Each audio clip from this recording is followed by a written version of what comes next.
All right. Let's begin the session then. So let okay. So I'm sharing the screen. Let me know when you all can see it.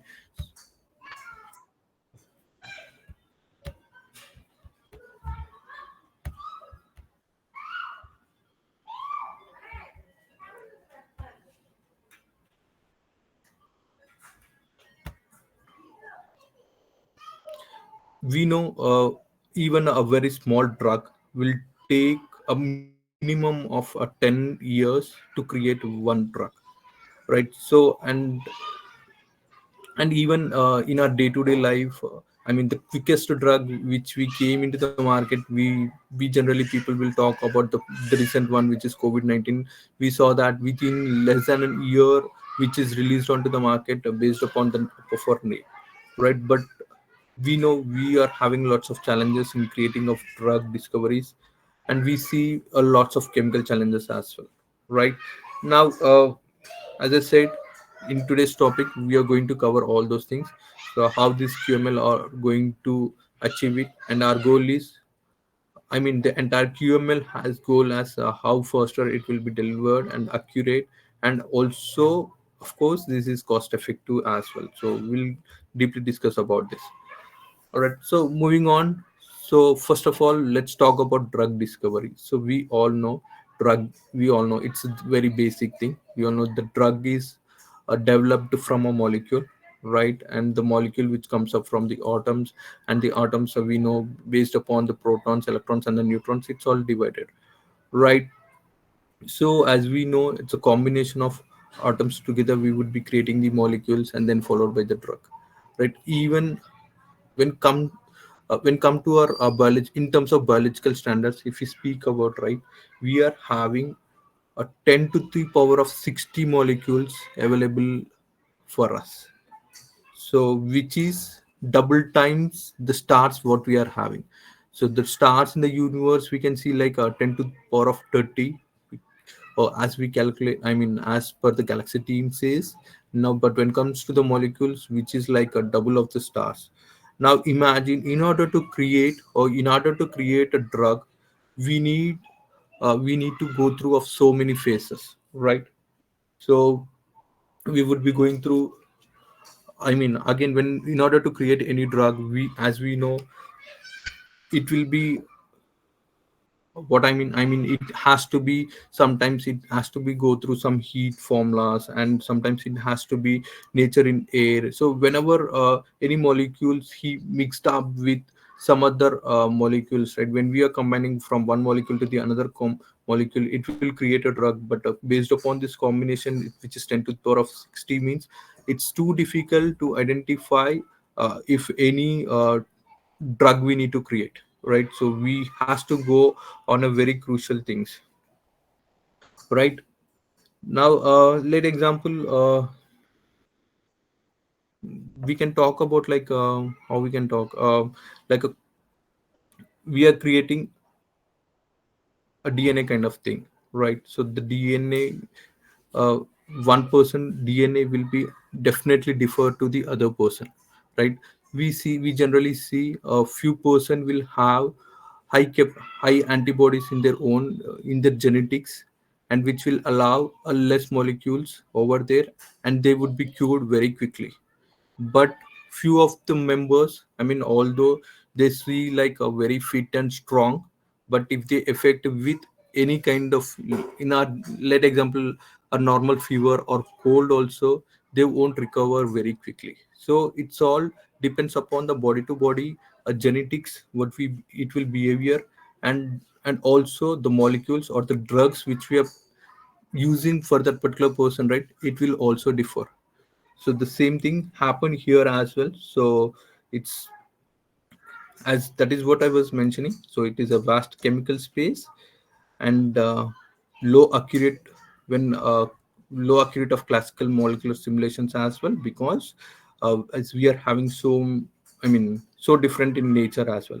So that's the reason, I mean, drug as a constant wise, there are standard drugs as we generally follow, like paracetamol or whatever we are using. So these are straightforward linear molecules, and we are using, and which is working as accurately. But when it comes to drug like, in order to resolve any HIVs or any cancers or any kind of new COVID-19 symptom or diseases occurs, right? So it's we need to, I mean, the pharma industry has to go through so many, I mean, they has to go through the so many molecules combination. They have to figure it out, and uh, they has to create what all molecules which will support, and what will be the target, and what all genetics it is having, how it is behaving for person to person.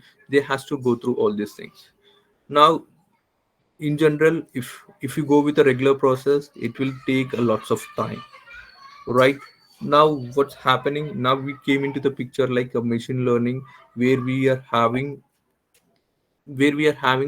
multiple supports from the tool itself. So we can provide something to the machine that will also discover a drug, so that it will only perform some testing from his side, and then it will identify what type of drugs it can be decided, and what kind of drugs it can be provided.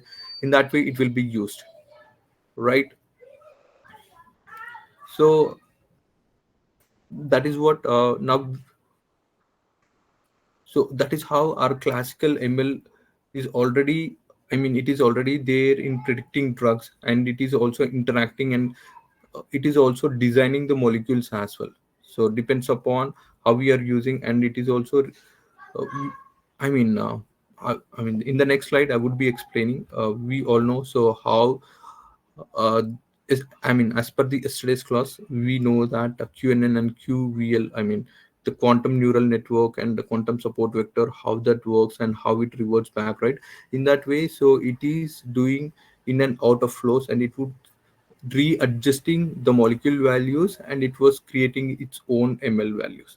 Okay, so in that way, our machine learning, I mean, our ML in drug discovery is helping us a lot, and it is creating a new drugs, I mean, with accurate values b- in the current market. All right, now as we see, we are also having some limitations from classical ML as well. First of all, the first thing is, it will work, you need to provide lots of data, and if you provide the data, and if you provide what you are expecting the output, then after only it will create accurately, and it will be revert back if it is requires any changes as well, right? Now, I mean, what I mean exactly, let example, I mean, we'll take that picking a queen card only from out of four, or from a out of pack of cards, 52. Now I know I need to pick only the queen card, right? Now I'm having a 52 cards inside in a pack. So what it will do, it will just go and verify each and every card, and it will identify the four cards, and it will do that. So for that, what it requires, so it requires uh, identifications of the queen card, how it look like, right? So we would be providing a queen is having a queen shape with the hand and all those things. The gesture we would be presenting to that tool, so that it would be identifying, and it would be presenting to us, right? And also in that cards, we are also having heart, and other symbols of playing cards, right? Although it is there, it will be identified, and it will be provided. And similarly, when come to the machine learning, if you provide the data to that tool, so that it will absorb, and accordingly what you are expecting the output, right? It has to be present, means you need to provide as many kinds of data, you need to do that, so that it will identify correctly, or if it is having any mistakes also, it will revert back, and it will correct that mistake, and it will provide the exact information what we require. But when comes to the drug, uh, we we generally see so many unseen molecules, right? It is too difficult to identify the tool as well. If you know the things, if it is know that these are the things are coming up, then it can be understand, and it will present the output. But the these unseen molecules are too difficult to understand, and it is too difficult for our tool also to create it, or to provide our expected output. So the And also we see some of course, as I said, in machine learning there could be some approximation errors would be there, and we would be reverting back so that the tool will be adjust on its own. This will be there for sure, right? Let me give you another example as well.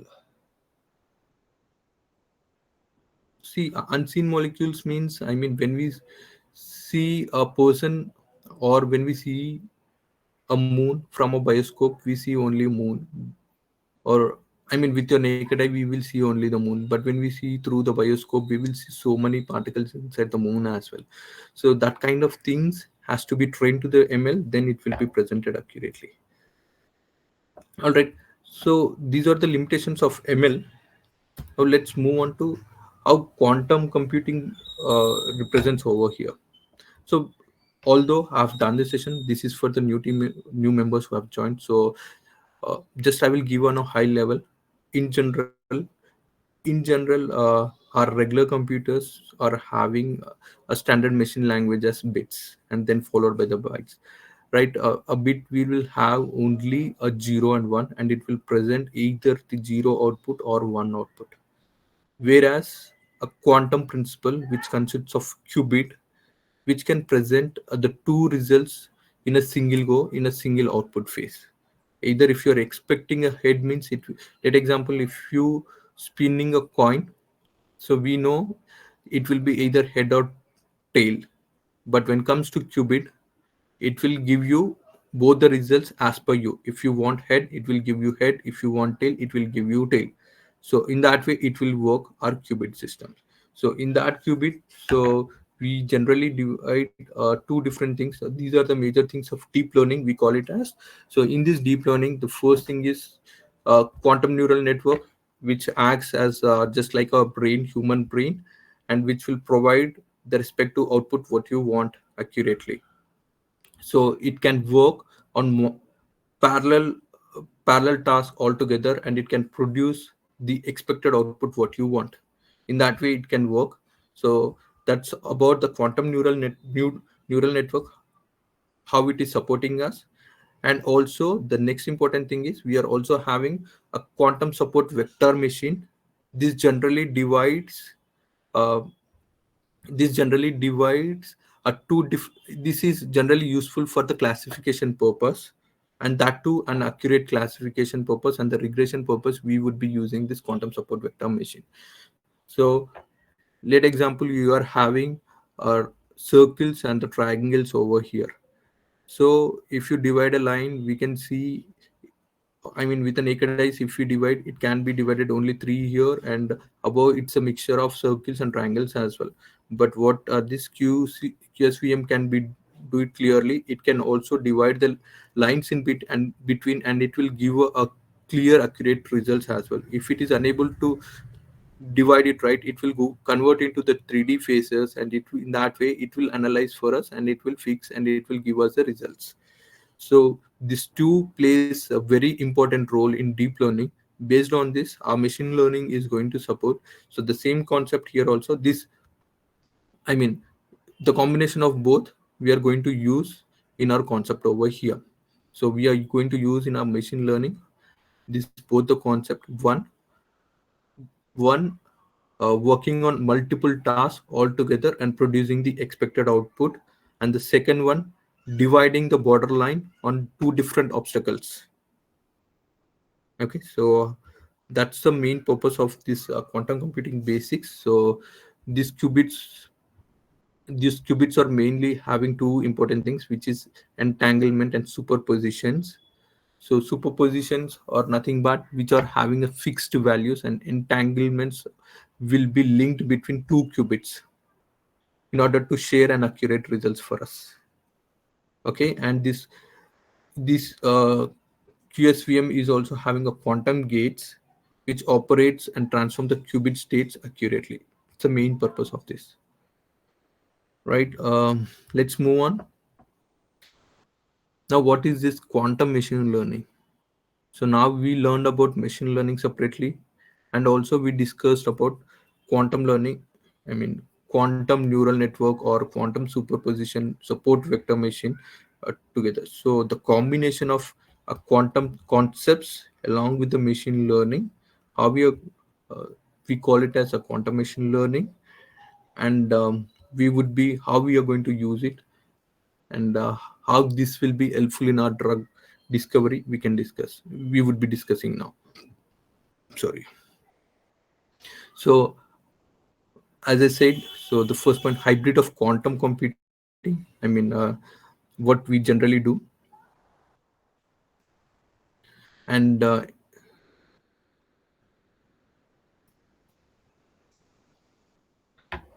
whatever I've said. So encodes molecular, molecule. I mean, the above points. Let example, we are having two different types of molecules. We need to divide it. So this QSVM comes into the picture. It will divide what exactly we require. So it would be dividing a multiple molecules as well. Sometimes if it requires any atoms also, if it is having anything, right, it will go through all the phases and it will clearly differentiate those things.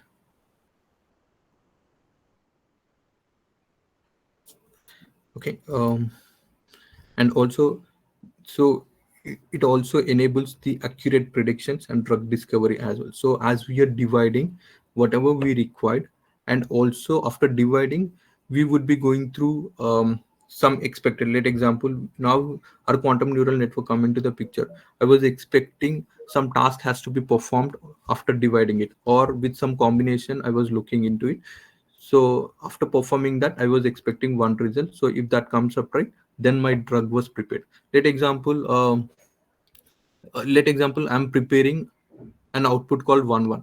So as we all know, 1 1 output will come when we will have a combination of 1 1 only, it will produce 1, or when we will have a combination of 1 0 also, it will 1, and it's 0 1 also, it will be 1, right? Then what we are going to do, so first of all, you would be dividing, this is a basic example. So in terms of molecules, I was just dividing into the zeros and ones. So first of all the molecules would be divided into one sector to the another sector, and then after there would be a combination of each molecules, and we would be looking for a respective a drug to be identified. Okay, so if it is 0 1, now I'm expecting one output, and 1 0, and it all the things would be parallelly executed and would be producing the three results. Now again in that three also, we don't know which drug will react at three different places, right? So it can be a protein, or if it is reacting with the DNA genetics, how it would be responding, and also in a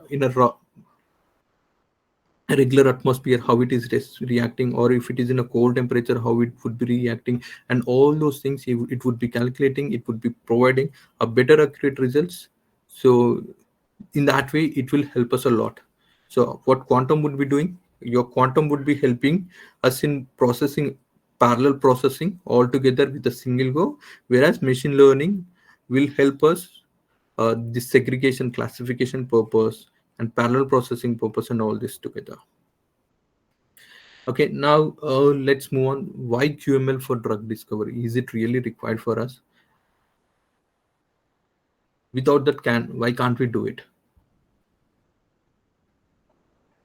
Right. So see, before, now we are having QML and all those, machine learning and all those things. Past few years back, we don't have anything. Everything was happened naturally, and all the molecules were identified and been worked together. But problem here is we would be exploring on so many chemicals together, and not only that, we would be spending so much of data, and not only that, we would be spending lots of time in order to identify the drug, but that's also major constraint, right? Now in order to achieve all these things, we are bringing this QML. Okay, so if you talk about QML, right, what all advantages we will have. So um, first of all, it will handle high dimensional or any kind of data also in a better way without any losses for us. And also it will produce effect, the better results than we are performing manually. And even what we are hearing, this will works even with the smaller data sets as well, smaller particles of atoms as well, and even in the noisy data sets. So that was a major junk. And not only that, this this particular drug, I mean, in order to let me move on. So, in order to identify any drug, right, we generally follow a 5 different stages. First of all, we would be identifying the target identification. We would be identifying the disease. What would be the diseases? What all related proteins are reacting to that? How fast it is? How accurate it is? So, can we curable immediately, or will it? How much time it is spending to identify all those things? So, first of all, we would be identifying a target, or else we can take any example like uh, any cancer thing, or else COVID-19. So initially we thought COVID-19 is it was spreading a lot, right? So that is what we discovered it, right? And then after I mean, then the discovery came into the picture. They generated a quick molecules, whatever the molecules they are having, right?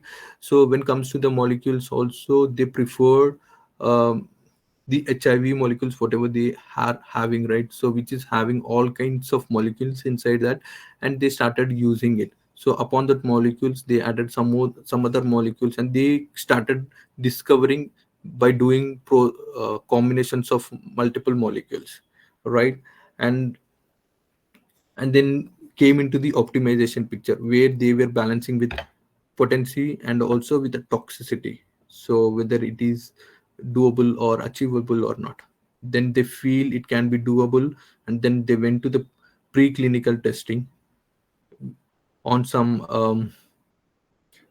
what we call like a pre I mean, inside the lab itself, they are verifying with the chemicals whether it is reacting to the human DNAs or not. And then they went to the clinical trials, so which is nothing but cluster patients. Based upon the personal therapies, they went on it. So in that way, uh, generally a drug would be discovered in that way, and it would be identified. And the same pipeline, even the QML will also follow here. And it's all about what we are targeted, what is our goal, and what is the drug we are preparing, what all molecules we required, and what how we are achieving it. So the challenge over here is identifying the molecule itself. So that part would be shortened by the QML. All right, as we discussed on the before slide itself.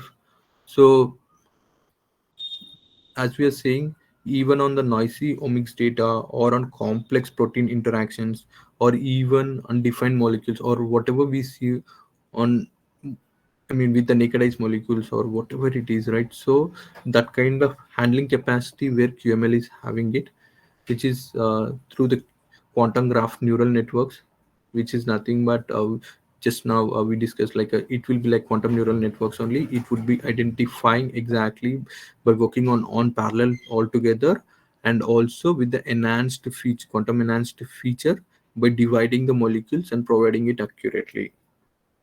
So that's our target. Now, now let's move on to QML for lead discovery. Now we see one challenge, which is nothing but we see lots of screening millions of compounds is so much of expensive, right? And it is not only cost effective and going through it as well.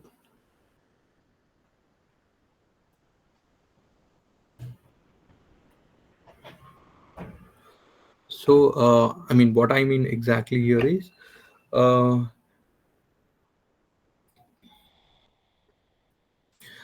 so what I mean exactly here is this whatever we are training, right, it will only create its own discovering of its own medicine on its own, and it will provide what we required exactly.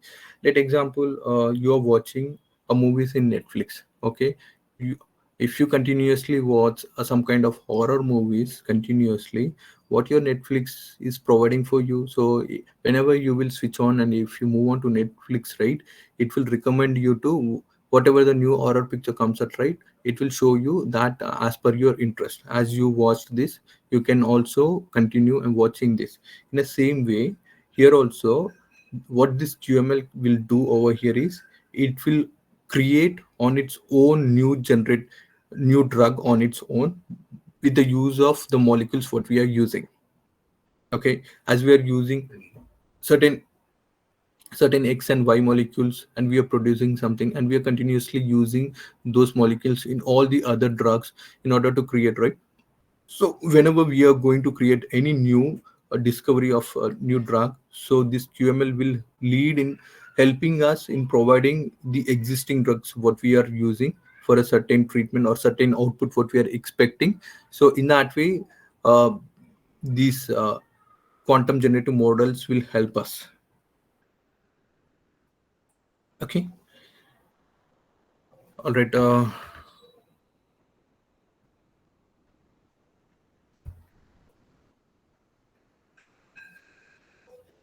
And the next topic is QML for lead optimization. So here we are talking about potency versus toxicity trade-offs.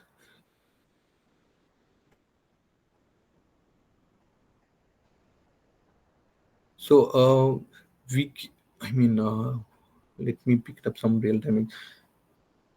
So, I mean, generally, some says that protein food is. I mean, all protein should be food should be high efficiency, and also whatever the proteins we would be taking or whatever we are taking will also have. I mean, proteins or what we will also have some side effects as well. Correct.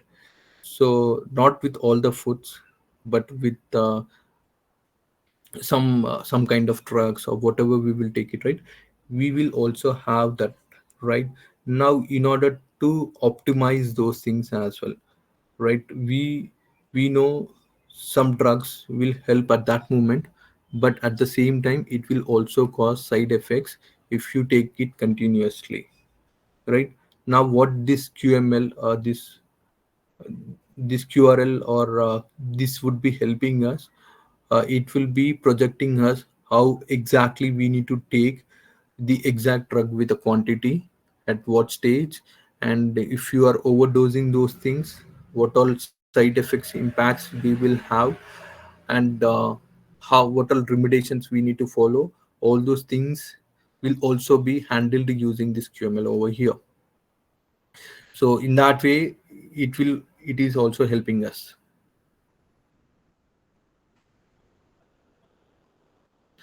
I mean, in the best example, sometimes if you have fever, although we will take it, but your fever won't be reduced. That's because if you habituated your DNA, your genetics with that uh, high quality of drugs, will also give some side effects, and that will not allow your body to react. So that can be your best example over there.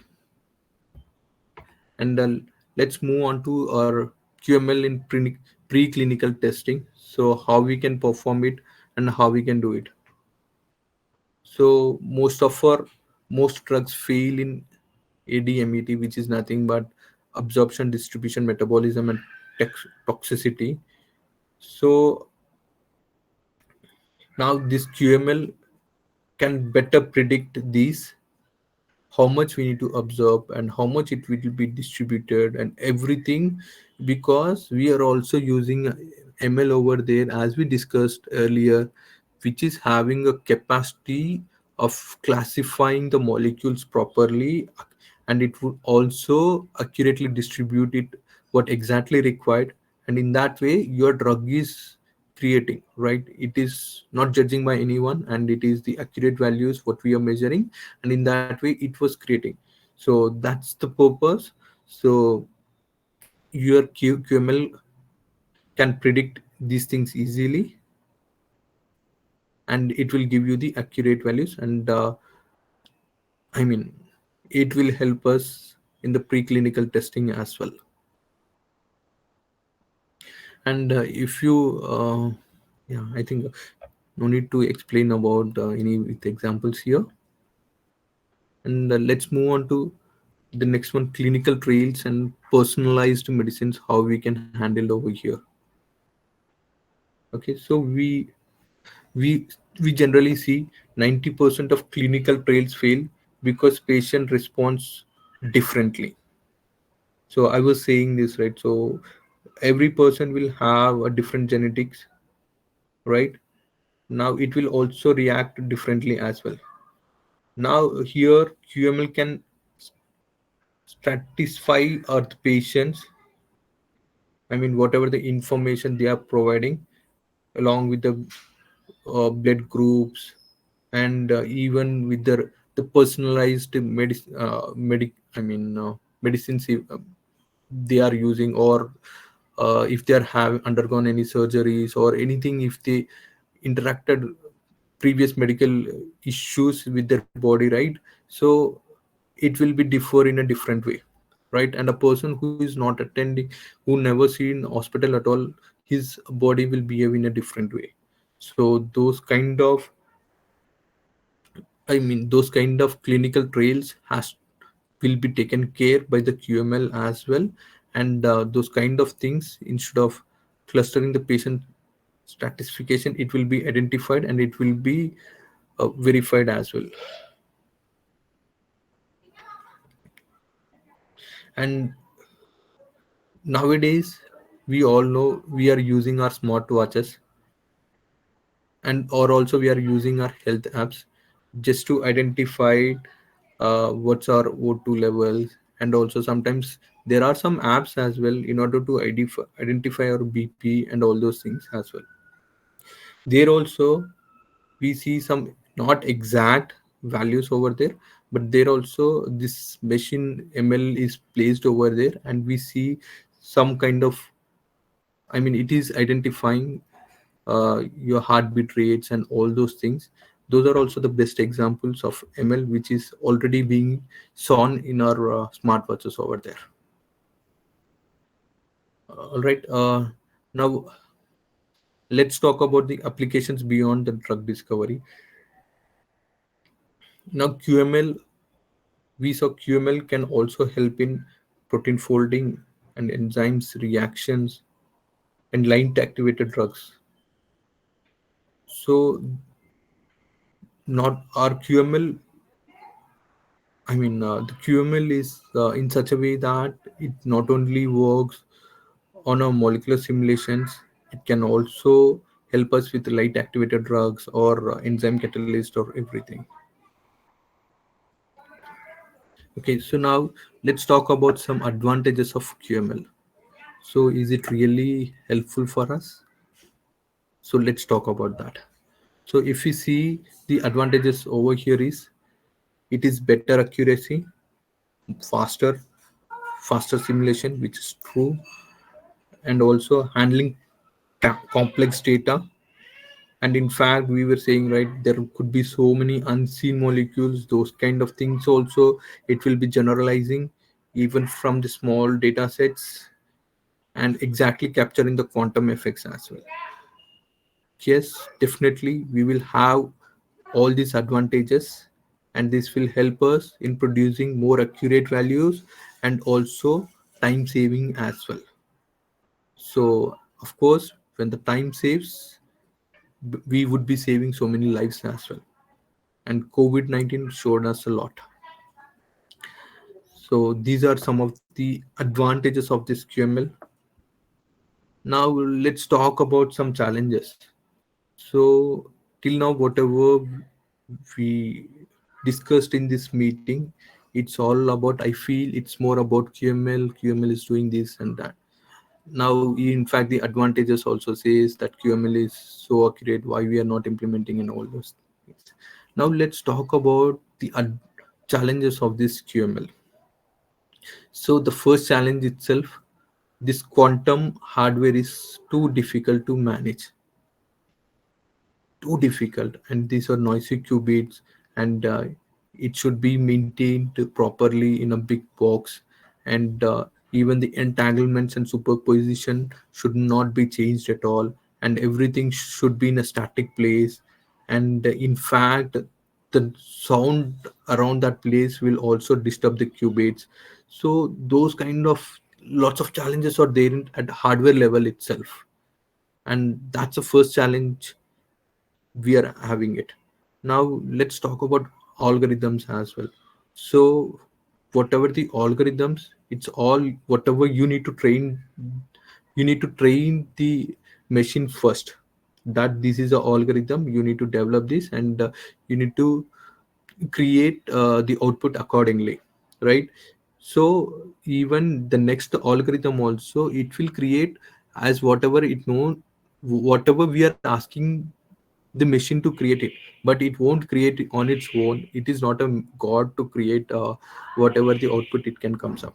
So it also required a stable algorithms, but instability will cause the challenges as well.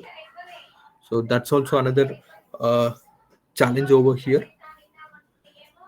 And also the next thing with data, as I said in the earlier slides, we require lots of data in order to provide the accurate results. Else, inaccurate data or inaccurate information, and also we know these molecules, which is almost 10 to the power of 60, which are so huge, we can't judge, we can't provide all kind of molecules as well in order to create any uh, complex drug as well. That's also biggest challenge over here. And that's the important thing. And integration and regularity, if we talk about that, of course this is having a hybrid pipe. These are still in experimental stage, so this has to come up, and how this is reproducing and all those things, it still has to be figured out. So from this you may have a question: do we have at least a one drug from QML? I can say answer no. We don't have a single drug which is created by the QML yet. So all the drugs still in clinical phase by using QML yet. So I'm not denying that there are some universities and some scientists are already on it. So soon we may see a drug from QML. So you may have a question: why do we have any drug from using a machine learning concept of whatever QNN, QSVM we are seeing? Yes, we are already seeing drugs from the machine learning. The machine itself was identified some drugs, and it was presented over for us. So these were the future outlooks of, and let's move on to the conclusion. So QML, um, so as we see here, QML is a paradigm shift in drug discovery, and also by merging quantum physics with AI, that's more important over here, and it promises faster, smarter, and cheaper healthcare for us. And not only that, the future medicine could be deeply personal and quantum powered as well. So we can expect these kind of things in the future. So that's about the conclusion, and that's about our today's topic. Thank you so much.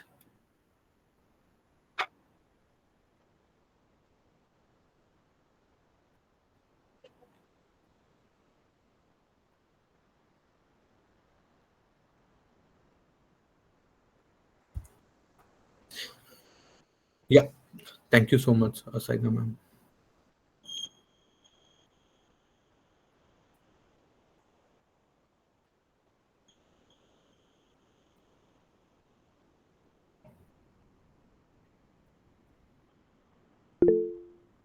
No, ma'am. Okay.